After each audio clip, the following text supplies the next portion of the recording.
ఏదైతే కొంతమంది ఏదైతే బీసీ మంత్రులు టార్గెట్ చేసిందనేది బొత్స సత్యనారాయణ అమర్ లాంటి వాళ్ళు ఆరోపిస్తూ ఉన్నారు సార్.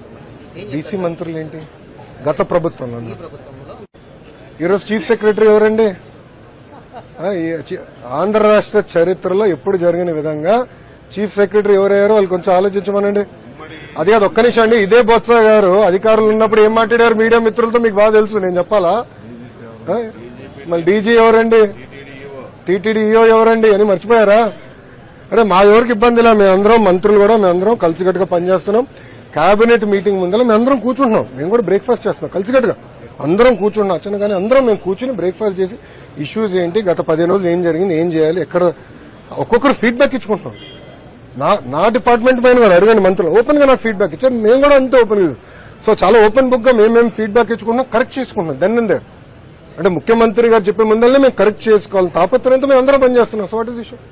ఎవరో ఒకటి ప్రెస్ స్టేట్మెంట్ ఇస్తే అది టార్గెట్ అని ఎట్ అవుతుంది. It's a feedback, we're ready to correct. ఎవరో ఓపెన్ టు ఫీడ్బ్యాక్. మేము పరదాలు కట్టుకుని తిరగట్లేదే, పైన హెలికాప్టర్లు వెళ్తే కింద రోడ్లలో మేము ఎవరిని ట్రాఫిక్ జామ్ చేయట్లేదు, బ్లాక్ చేయట్లేదు. ఈ రోజు కూడా నేను వస్తుంటే ఒక 2-3 జంక్షన్ లో ఆపితే నేను చెప్పా, మీరు ఆపొద్దు, ట్రాఫిక్ ఫ్రీగా పెట్టండి, ఎవరిని ఆపేదానికి లేదు, ఫ్రీగా తిరగాలి ప్రజలు.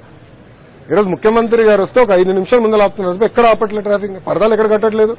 అరే ప్రధానమంత్రి గారే రోడ్ షో చేస్తున్నారు, గత ముఖ్యమంత్రి ఎప్పుడు రోడ్ షో చేశాడా? ఎప్పుడు పరదాలు కట్టుకుని తిరిగాడు? 144 సెక్షన్. గత ముఖ్యమంత్రి ఇల్లు చుట్టూ 5 సంవత్సరాలు 144 సెక్షన్ పెట్టుకుని భయపడుతూ బతికాడండి ఆయన. 30 అడుగుల ఫెన్స్ కట్టుకున్నాడు చుట్టూ, ఎవరో చంపేస్తాడని. ఆఫ్ఘనిస్తాన్ వేళనే ఇంకా దారుణం కట్టుకున్నాడు ఆయన. ఆఫ్ఘన్ లో కూడా 30 అడుగుల ఫెన్స్ ఎవరు కట్టుకోవడం కూడా ముఖ్యమంత్రి, మాజీ ముఖ్యమంత్రి గారు కట్టుకున్నారు. చంద్రబాబు నాయుడు గారు 4వ ముఖ్యమంత్రి గారు, ఆయన సెక్యూరిటీ జగన్ గారి సెక్యూరిటీతో పోలిస్తే కేవలం 30%. అవునా? చంద్రబాబు నాయుడు గారికి one of the highest threat ఉంది, భారతదేశంలో హైయెస్ట్ థ్రెట్ ఉంది, 30% సెక్యూరిటీతో ఉన్నాడు ఆయన. ఇప్పుడు డ్రోన్స్ కూడా పెట్టారు, ఇంకా తగ్గించండి అని ముఖ్యమంత్రి గారు చెప్తున్నారు.